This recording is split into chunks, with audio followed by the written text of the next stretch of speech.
तो बात करते हैं किस शासक के शासनकाल में दक्षिण में विजयनगर की स्थापना हुई थी। ऑप्शन ए है गयासुद्दीन तुगलक, ऑप्शन बी है मोहम्मद बिन तुगलक, ऑप्शन सी है फिरोज शाह तुगलक, ऑप्शन डी है गयासुद्दीन तुगलक शाह सेकंड। देखिए इसका आंसर आपको मिलेगा मोहम्मद बिन तुगलक।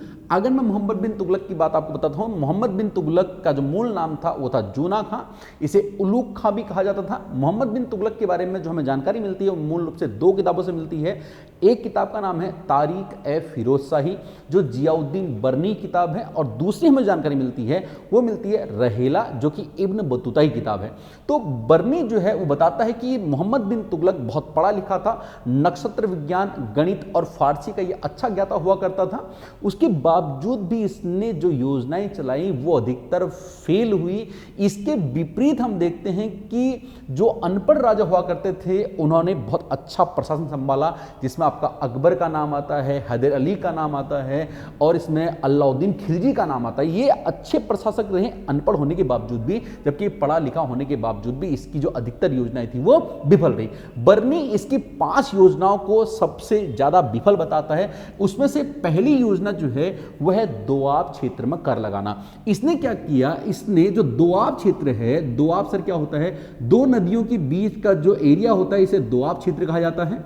इसने दोआब क्षेत्र में रहने वाले जो किसान थे, जो कृषि काम करते थे, इनके टैक्सेस को इसने बढ़ा दिया। हालांकि काम अच्छा था, जाहिर सी बात है। देखिए एक आदमी है जो ऐसी जमीन पे काम कर रहा है जो उतनी ज़्यादा उपजाऊ नहीं है, एक ऐसी जगह पे किसानी कर रहा है जो उपजाऊ है, तो इनसे टैक्स तो ज़्यादा लेना चाहिए। लेकिन इस बंदे की किस्मत खराब, उसी साल क्या पड़ गया, अकाल पड़ गया और जो फसल थी वो फसल हुई ही नहीं। ठीक है, और ऊपर से ये जो आदमी था इसे रक्त पिपासा भी कहा जाता है। मोहम्मद बिन तुगलक को रक्त पिपासा भी कहा जाता है। ध्यान रखना, जब अकाल पड़ गया तो इसे टैक्स जो था वो कम करना चाहिए था या फिर माफ कर देना चाहिए था, लेकिन इसने जो टैक्स है वो बहुत सख्ती से वसूला और बहुत लाशा इसने बिछाई, इसलिए इसे रक्त पिपासा भी कहा जाता है। तो पहली योजना इसकी विफल हो गई। दूसरी योजना में इसने क्या किया, इसकी जो राजधानी हुआ करती थी सल्तनत काल में, ठीक है, तुगलक वंश से ये दिल्ली सल्तनत की बात चल रही है, इसकी जो राजधानी थी वो पहले दिल्ली हुआ करती थी। ये अपनी राजधानी को दिल्ली से दौलताबाद ले गया जो महाराष्ट्र में पड़ता है, देवगिरी के अंदर। ठीक है, वहां ये अपनी राजधानी को ले गया। इसका मानना ये था कि अगर मैं दक्षिण में, इसका मानना ये था, देखिए ये आपका दिल्ली सल्तनत वाला एरिया आपका ये है, ये दिल्ली था, ये है दौलताबाद देवगिरी। ये दक्षिण वाला जो एरिया है इसे लगता था कि अगर मैं यहां अपनी राजधानी को शिफ्ट कर लेता हूं, ठीक है, तो ये दक्षिण वाले एरिया पे भी मैं अच्छा नजर रख पाऊंगा, अच्छे से मैं इस एरिया पे भी, इसको पे भी मैं कब्जा कर सकता हूं। ठीक है, इसलिए इसने क्या किया, यहां से लेके यहां तक की एक सड़क बना दी इसने, यहां से लेके यहां तक की, यानी कि दिल्ली से लेकर के देवगिरी तक की इसने क्या कर दी, एक सड़क बना दी।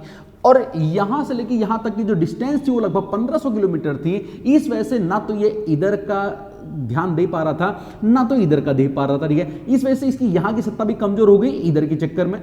और इसी टाइम पे इसने क्या किए, एक और काम किया। ठीक है, इसको लालच था कि ये दक्षिण का अभियान, ये दक्षिण में जो है ये शासन करना चाहता था। ठीक है, इसी वजह से इसने अपनी सेना में ज्यादा लोग भर्ती किए, और जब सेना में इसने ज्यादा लोग भर्ती किए तो इसने तीसरा काम कर दिया, उनको वेतन देने के लिए इसके पास उतना पैसा था नहीं। ठीक है, एक्चुअली चांदी का टंका चलता था और एक जित्तल चलता था तांबे का। ठीक है, इसी टाइम पे तो इसके पास अब इतना पैसा था नहीं, इतनी चांदी थी नहीं कि इतने सारे सैनिकों को ये वेतन दे पाए। इसलिए इसने क्या किया, इसने सांकेतिक मुद्रा चलाई। तीसरा इसको विफल जो इसका योजना रही है, इसने सांकेतिक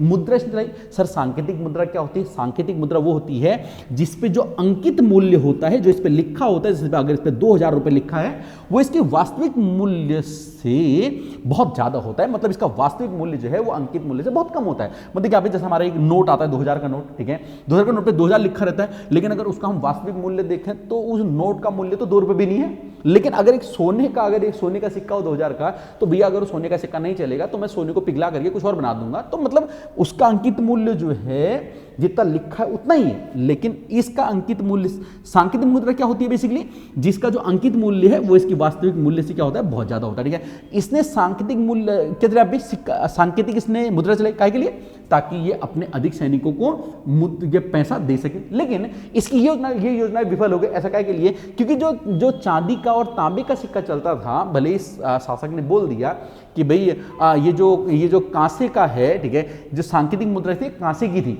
जो ये कांसे की मुद्रा है, इसने बोल दिया कि कांसा और चांदी दोनों बराबर है। मतलब अगर तुम किसी को कांसा दे दो, कांसा अगर दुकान में जाओ और उसे कांसे का 10 रुपए दो, वो तुम्हें 5 रुपए का चांदी वापस करेगा। इसका मतलब ये है कि कांसा जो है वो चांदी के बराबर हो गया, ठीक है। मतलब अगर तुम 10 रुपए का कांसे का अगर सिक्का देते हो तो उसके बदले दुकानदार तुम्हें 10 रुपए का चांदी दे देगा, उन दोनों की वैल्यू बराबर है। इसने तो ऐसा बोल दिया, लेकिन लोगों ने इस बात को एक्सेप्ट नहीं किया। क्यों भैया, मैं अपने चांदी का सिक्का दे करके, अपने कांसे का सिक्का दे करके, मतलब अब कांसे के बदले में चांदी में क्यों दूं किसी को, ठीक है। तो लोगों ने क्या कर दिया, अपना पैसा जो था वो अपने जेब में रखना शुरू कर दिया, और मार्केट में मुद्रा की बहुत ज्यादा कमी हो गई। और ग्रेसम का नियम याद आता है। ग्रेसम का नियम कहता है कि खराब मुद्रा जो होती है वो अच्छी मुद्रा को मार्केट से बाहर कर देती है। तो कांसे की मुद्रा खराब मुद्रा साबित हुई, और इसने मार्केट से जो चांदी की मुद्रा थी उसको गायब कर दिया, और मार्केट में ओवरऑल क्या गया पे, मुद्रा की कमी पैदा हो गई।